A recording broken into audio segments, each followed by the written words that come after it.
Caretaker भाग 37. मीरा दरवाजा जोरात बंद करते. धडम. ती अक्षरशः उड्या मारतच बेडजवळ जाते. हातात उशी उचलते आणि ती जणू उशी आरवच आहे अशा पद्धतीने तिच्याशी डान्स करत नाचू लागते. Oh my god, oh my god, oh my god. Meera, तुझ्यासोबत काय चाललंय ग? हा हा तोच आहे ना, शांत, कट्टर, थंड डोळ्याने पाहणारा आरव, दहशतवादी माणूस. आणि आज आज तो सॉरी बोलला. ती उशी फिरवत बेडवर उड्या मारतच नाचते. केस विस्कटलेले, चेहऱ्यावर बेडसर हास्य, डोळ्यात चमक होती. थोड्या वेळाने दमून ती बेडवरती पडते. उशीला घट्ट मिठी मारते. मग स्वतःच्या हातालाच जोरात चिमटा काढते. आऊच. ती जोरात ओरडते. हे हे खरंच आहे, हे स्वप्न नाही. तो आरव, माझा दहशतवादी माणूस, माझ्याशी फ्रेंडशिप करतोय. तिचा चेहरा एकदम शांत होतो आणि परत गंभीर. पण मग त्या दिवशीचा आरव, त्या दिवशी तो कसा वागला? जेव्हा मी त्याच्याकडे पैसे मागितले तेव्हा तो माझ्या रूममध्ये ये असं मला बोलला.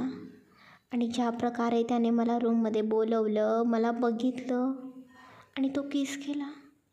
त्याने काही स्पष्ट शब्दात नाही बोललं, पण त्याच्या कृतीत एक वेगळीच इंटेन्सिटी होती. त्याने त्याच्या सीमारेषा ओलांडल्या नाहीत, पण माझ्याजवळ तरी तो आला ना, माझ्या इच्छेविरुद्ध.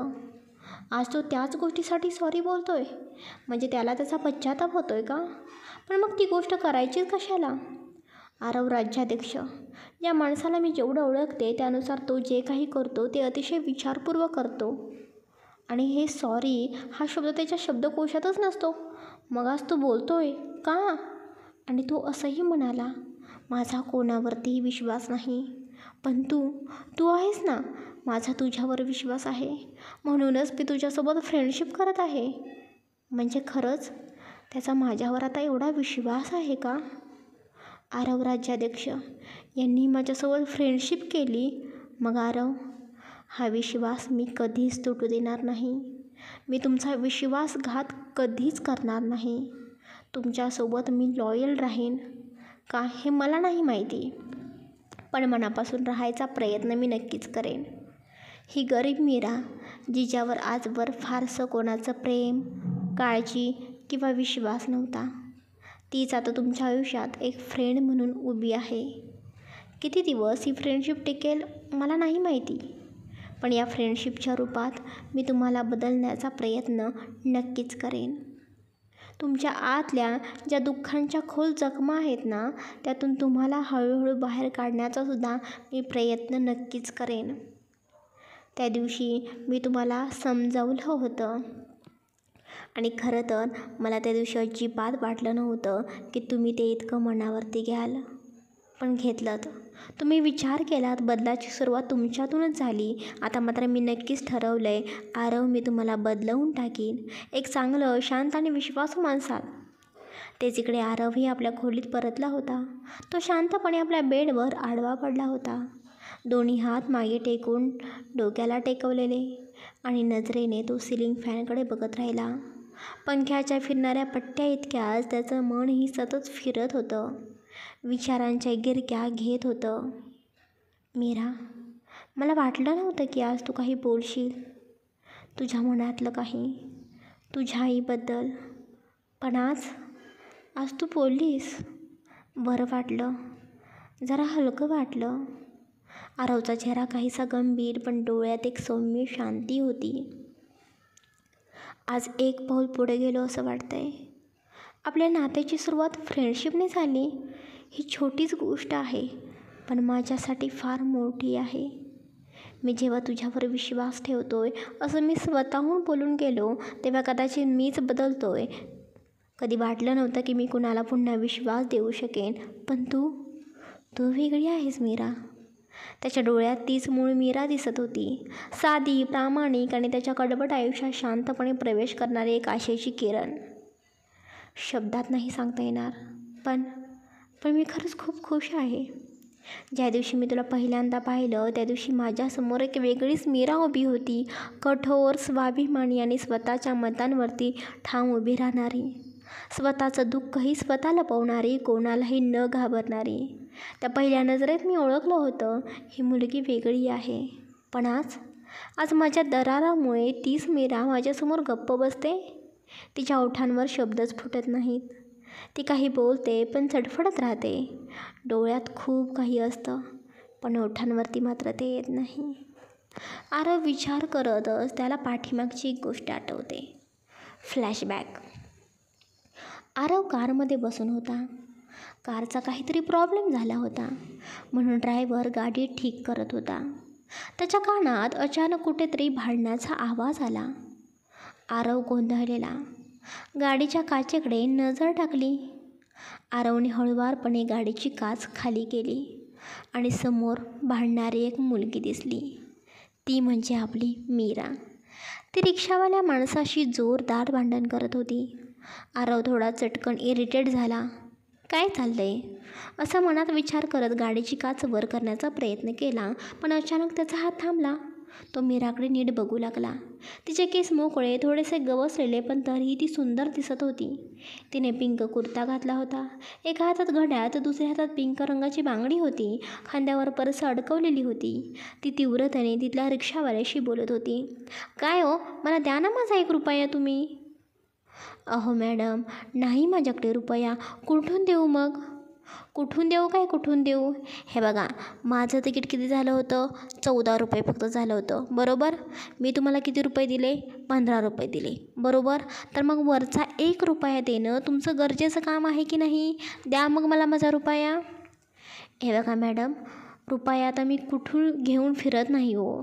आता सुट्ट्या पैशांचे वांदे होत आहेत. माझ्याकडे नाही सुट्टे पैसे. तुम्ही एवढं भांडण्यापेक्षा माझा आणखीन गिऱ्हाईक मी करेन हो. प्लीज मॅडम, जावा हो तुम्ही. जावं काय जावा?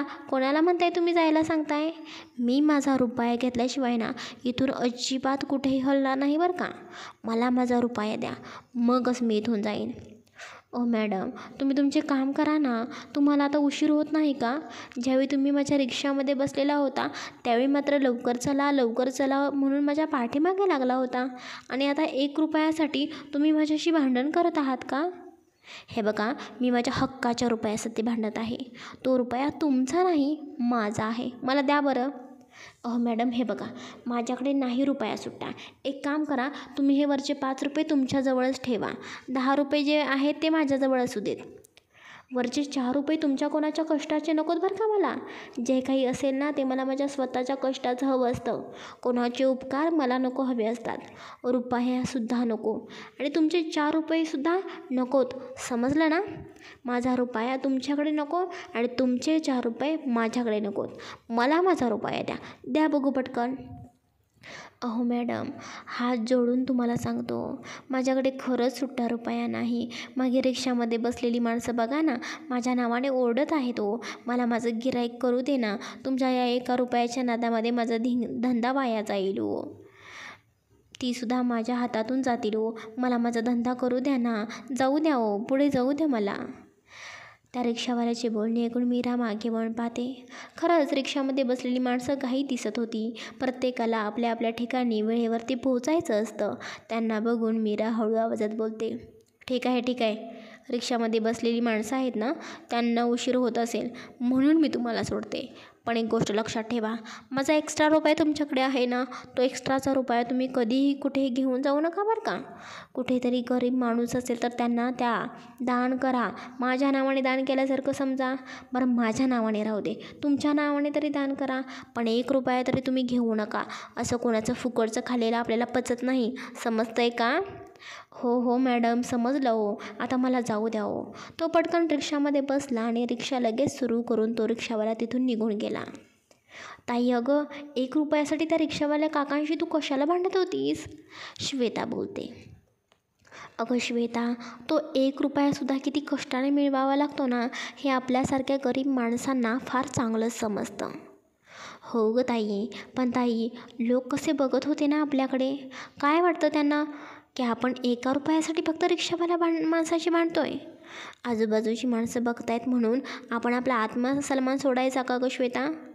ते थोडीच आपलं घर चालवायला येतात, ते थोडीच आपली परिस्थिती समजून घेतात. अगं पण ताई, 1 रुपयात आता एवढं काय येणार आहे म्हणून तू 1 रुपयासाठी त्यांच्याशी भांडत होतीस? श्वेता, 1 रुपयात ना काडीपिटी येते आणि ती 1 महिना आपण वापरू शकतो. ते बघायला लहान वाटतं पण त्यामागची किंमत ना खूप मोठी असते श्वेता. रुपया म्हणजे लक्ष्मी असते, त्याची किंमत समजून घ्यायला हवी. त्याचा अपमान कधी आपण करू नये. ताई, मी अपमान थोडीच करत होते गं, पण त्या रिक्षावाल्या काकांकडे खरंच सुट्टे पैसे नव्हते म्हणून म्हटलं सोडून द्यायचं ना.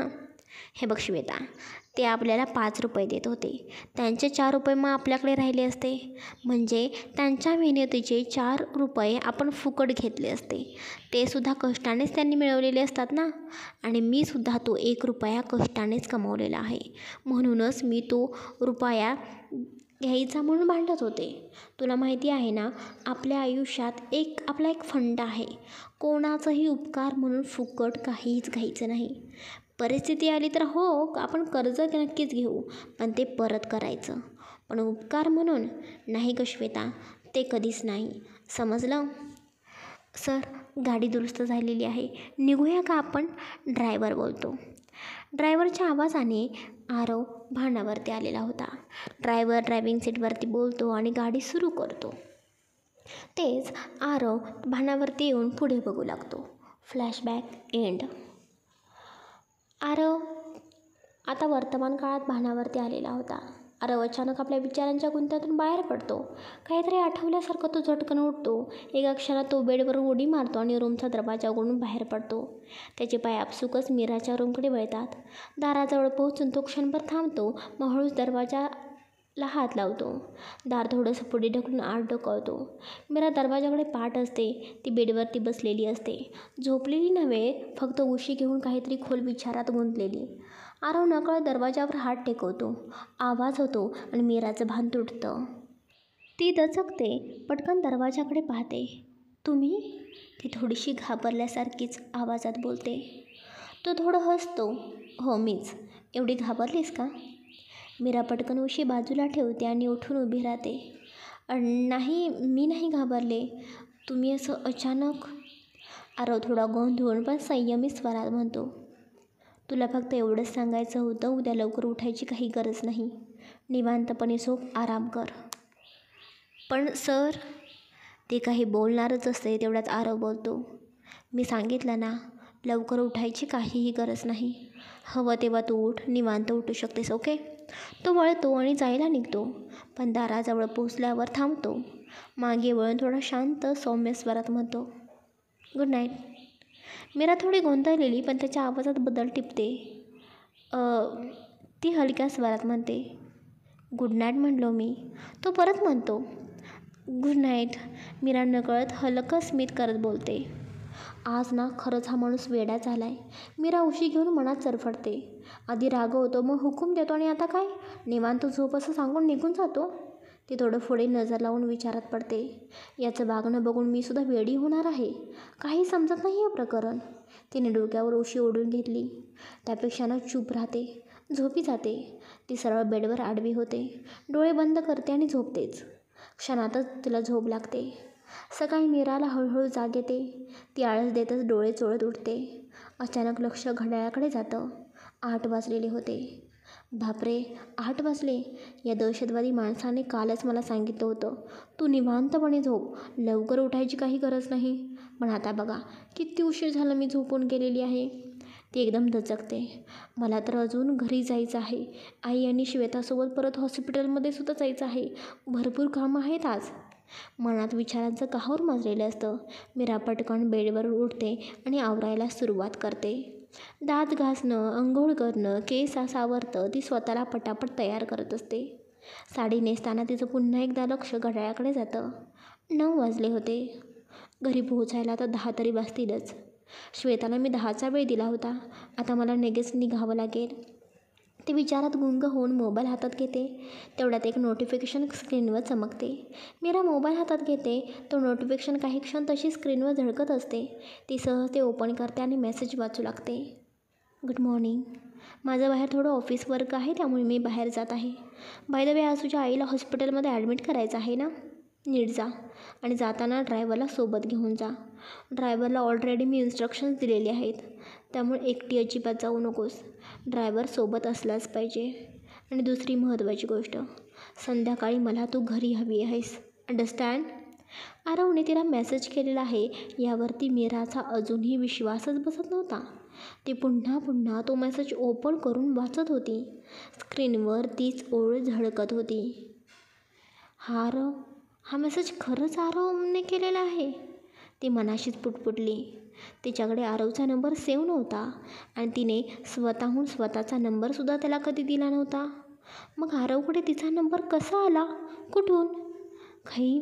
काहीतरी विचित्र आहे. हा माणूस ना कालपासून जरा वेगळाच वागतोय, ती मनात विचार करत होती. पण मग तिने स्वतःला सावरलं. जाऊ दे, मी माझं काम करते, असं म्हणत ती पटकन दरवाजा उघडते आणि बाहेर पडते. तिच्या गेटच्या समोर एक ड्रायव्हर गाडी घेऊन उभा होता. गाडी अगदी तिचीच वाटत होती. ती काही विचार न करता सरळ गाडीत जाऊन बसते. मॅडम, कुठं जायचं? ड्रायव्हरनं विनम्रपणे विचारलं. घरी, ती शांतपणे म्हणाली आणि खिडकीबाहेर पाहू लागली. गाडी रस्त्यावर सरकत होती. मीरा तिच्या कॉलनीच्या वळणावर गाडीने प्रवेश करते. गाडी थांबताच ड्रायव्हर पटकन उतरतो आणि मागचं दार उघडतो. मीरा शांतपणे गाडीतून उतरते, पण तिचं पाऊल जमिनीवर पडण्याआधीच तिला आजूबाजूच्या नजरांचे बाण जाणवायला लागतात. समोर चहाच्या टपरीवरचा रामू, गच्चीवर कपडे वाळत घालणारी शीलाबाई, खाली खेळणारी मुलं. सगळ्यांचे डोळे फक्त तिच्यावर.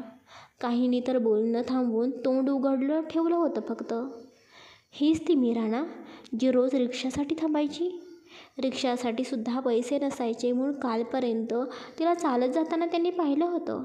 आणि आज चक्क गाडी, एवढी मोठी गाडी!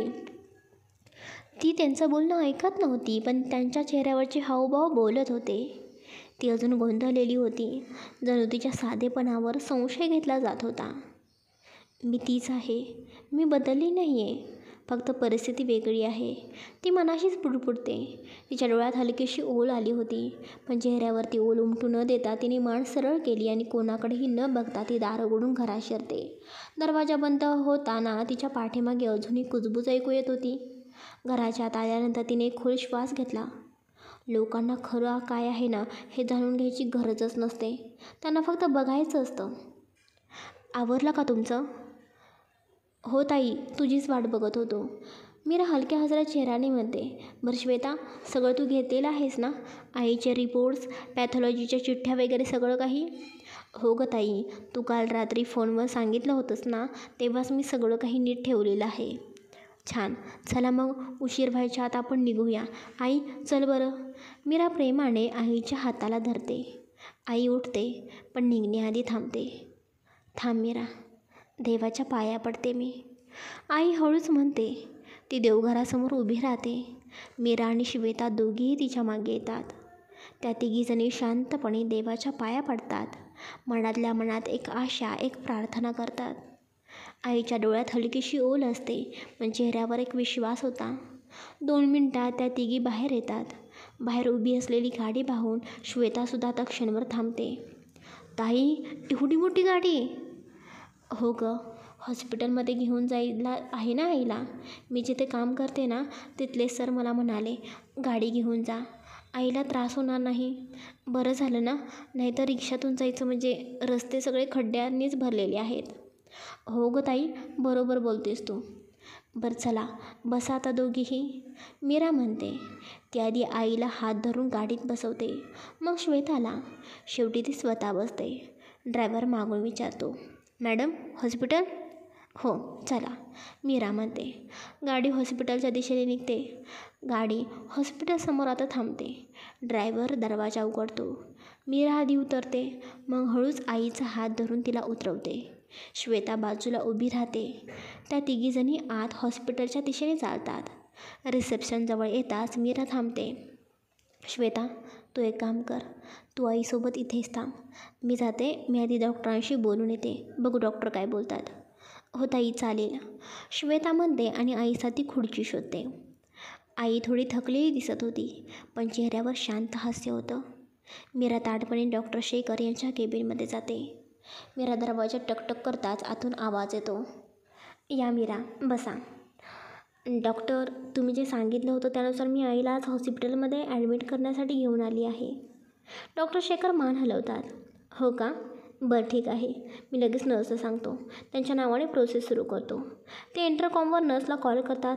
नर्स, मिसेस देशमुख यांना ॲडमिट करा सिनियर सिटीजन वॉर्डमध्ये आणि ब्लड ग्रुप रिपोर्ट्स आणि ECG लवकरच मिळवायचा आहे. फोन ठेवून ते पुन्हा मीराकडे वळतात. मीरा, आता किडनी ट्रान्सप्लांटची पुढची प्रोसेस लवकरच सुरू करावी लागेल. ब्लड टेस्ट, यकृत व किडनी फंक्शन्स रिपोर्ट्स आणि आधी आपण हे सगळं क्लिअर करूया. मग पुढच्या स्टेप्स म्हणजे सर्जरीची डेट, रिपोर्ट्स आणि गव्हर्नमेंट अप्रुव्हल, हे सगळं आपण बघूया. मीरा ऐकताना हलकंसं गोंधळलेली दिसत होती. तिला त्यातलं जास्त समजत नव्हतं, पण ती स्वतःला सावरत्याने बोलते. ठीक आहे डॉक्टर, जे काही करायचं लागेल ते सगळं तुम्ही करा. आईला बरं व्हायला हवं, ती हळू आवाजात म्हणते. डॉक्टर शेखर तिच्या डोळ्यातील काळजी समजून घेतात. मीरा, अजिबात काळजी करू नका तुम्ही. आम्ही आमचं सर्वोत्तम काम करू. आम्ही 100% देऊ. तू फक्त धैर्य ठेव.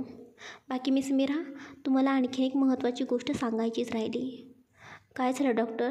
काही झालं आहे का? आणखीन काही प्रॉब्लेम आहे का? नाही, काही प्रॉब्लेम वगैरे नाही. उलट आता सगळं व्यवस्थित होतं आहे. डोनर मिळालेला आहे. पैशांची तुम्ही व्यवस्थित जुळवाजुळव केलेली आहे. त्यामुळे चिंता करू नका. 2-3 दिवसात प्रोसेस पूर्ण होईल आणि त्यानंतर तुमच्या आईचं ऑपरेशन केलं जाईल. बरं, म्हणजे सगळं वेळेत होणार ना? पण ऑपरेशनचा कालावधी वगैरे? हे बघा, ऑपरेशननंतर साधारण 1 आठवडा तुमच्या आई आमच्या ऑब्झर्वेशनमध्ये राहतील. तो काळ थोडा मोठा आहे आणि बरेच दिवस मग तुम्हाला इथे हॉस्पिटलमध्ये थांबावं लागेल. त्यामुळे मी तुम्हाला सजेस्ट करतो की तुम्ही हॉस्पिटलमध्ये नाही थांबला तरी चालेल. आमच्या काही 4 नर्सेस आहेत. त्या कायम त्यांना काय हवं काय नको त्या बघत राहतील. त्या त्यांची काळजी घेतील. हो डॉक्टर, पण आमची आई शेवटी आहे ना ती. नर्स कितीही काळजी घेत असल्या तरी घरचं माणूस जवळ असणं वेगळीच गोष्ट असते ना. हो मिस मीरा, मी समजू शकतो. पण यावेळी आम्ही 4 स्पेशल नर्सेस तुमच्या आईच्या देखरेखीसाठी ठेवणार आहोत. त्या केवळ औषधच नाही तर त्यांच्या झोपेपासून जेवणापर्यंत सगळ्या काही गोष्टी सांभाळतील. कधी काय हवं काय नको अगदी वेळच्या वेळी त्या बघत असतील. कधी आपण जसे घरचे म्हणून करू शकणार नाही ना, तसं प्रोफेशनल केअर त्या देऊ शकतात. त्यामुळे तुम्हाला काळजी करण्यासारखं कारण काहीच नाही. हो डॉक्टर, पण मला फक्त असं वाटतं की आई जेव्हा डोळे उघडेल ना, तेव्हा तिला तिचं कोणीतरी जवळ असायला पाहिजे. हो, तुम्ही बोलताय ते अगदी बरोबर आहे. म्हणूनच मग ऑपरेशनच्या दिवशी तुम्ही इथे या आणि तुमची बहीणसुद्धा हवी असल्यास थांबू शकते. पण तुम्ही फार काळजी नका करू. हे हॉस्पिटल आहे, पण मी स्वतः याकडे एका कुटुंबासारखं बघतो. आई तुमच्या माणसासारखं माझंही जबाबदारी आहे. Thank you doctor. खरंच हे शब्द खूप आधार देणारे आहे तुमचे. मिस मीरा, आणि फक्त हॉस्पिटलमध्येच नाही, ज्यावेळी आम्ही तुमच्या आईला डिस्चार्ज देऊ ना, त्यावेळीसुद्धा एक स्पेशल लेडी तुमच्या आईसोबत कायम तुमच्या आईसोबत असणार आहे. म्हणजे डिस्चार्जनंतरसुद्धा कोणीतरी त्यांच्यासोबत राहणार का? मीरा आश्चर्याने विचारते. हो, त्या पूर्णपणे ठीक होईपर्यंत ती लेडी तुमच्या आईसोबतच राहील. अगदी त्यांच्या जेवणाची काळजी घेणं, वेळच्या वेळी औषधं, झोप सगळं काही सांभाळेल.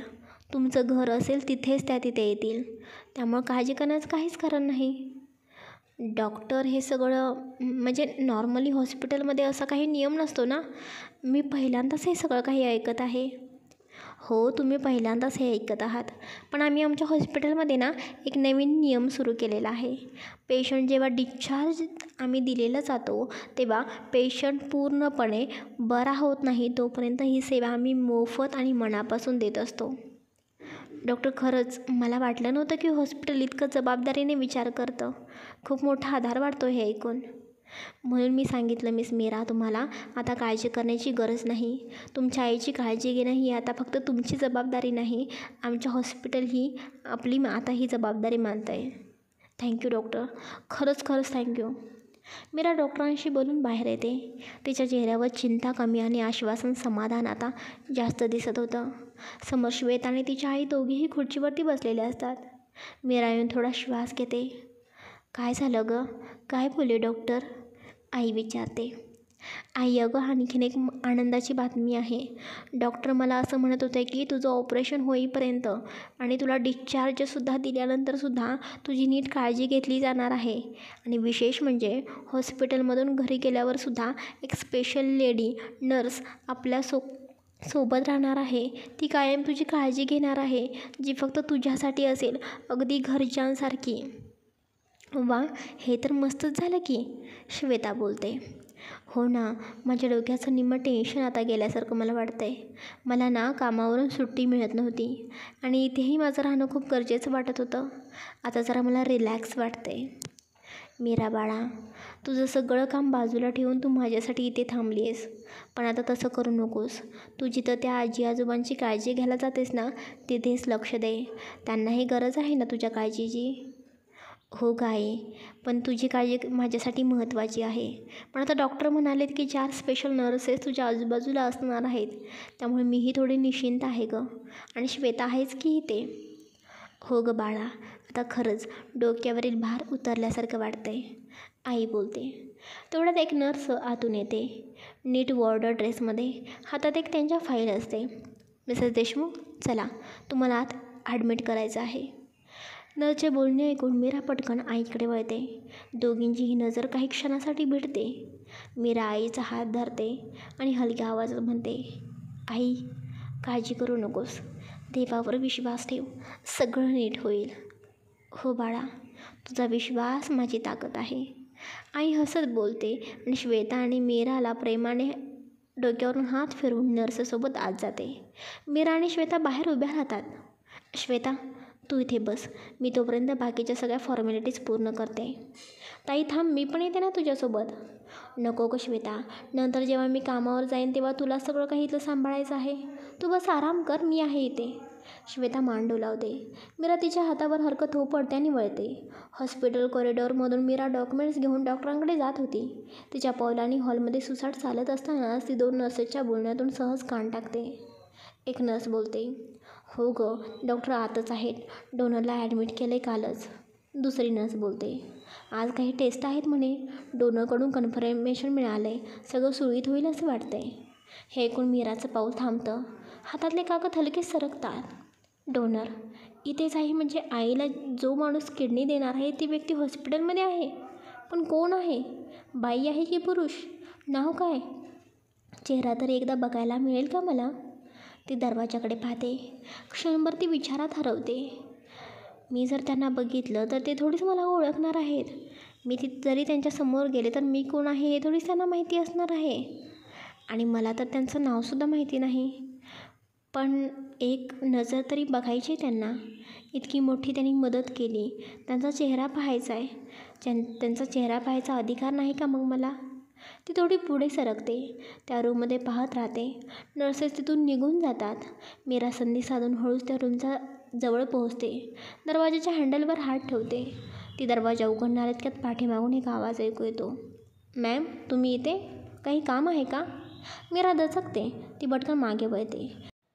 तीच नर्स पुन्हा तिच्या मागे आलेली होती. माफ करा, पण इथे कुणालाही परमिशन नाही. डोनर सेक्शनमध्ये रेस्ट्रिक्टेड ॲक्सेस आहे. प्लीज तुम्ही दुसऱ्या भागामध्ये जा, ती नर्स बोलते. सॉरी, मला ते कळलंच नाही. मी चुकून इथे आले. खरंच माफ करा, मीरा बोलते आणि हळूच मागे सरकते आणि दुसऱ्या दिशेने निघून जाते. पण तिच्या डोळ्यात विचारचक्र चालू असतं. कोण आहे हा डोनर? आणि इतकी मोठी मदत न सांगता करणारा कोण असू शकतो? आणि चेहरा का दाखवायचा नाही? मीरा मनाशीच विचार करत होती. चला, कायचा भाग कसा वाटला नक्की भरभरून कमेंट्स करून सांगा. आणि खरंच तो डोनर कोण असेल, तुम्हाला काय वाटतं ते सुद्धा नक्की कमेंट्स करून सांगा. मीराला समजेल का तो डोनर कोण आहे? बघूया पुढच्या भागामध्ये सगळ्या काही गोष्टी क्लिअर होऊन जातील. बाकी भरभरून कमेंट्स करा. पुढचा भाग लवकरच प्रकाशित होईल. Bye, take care.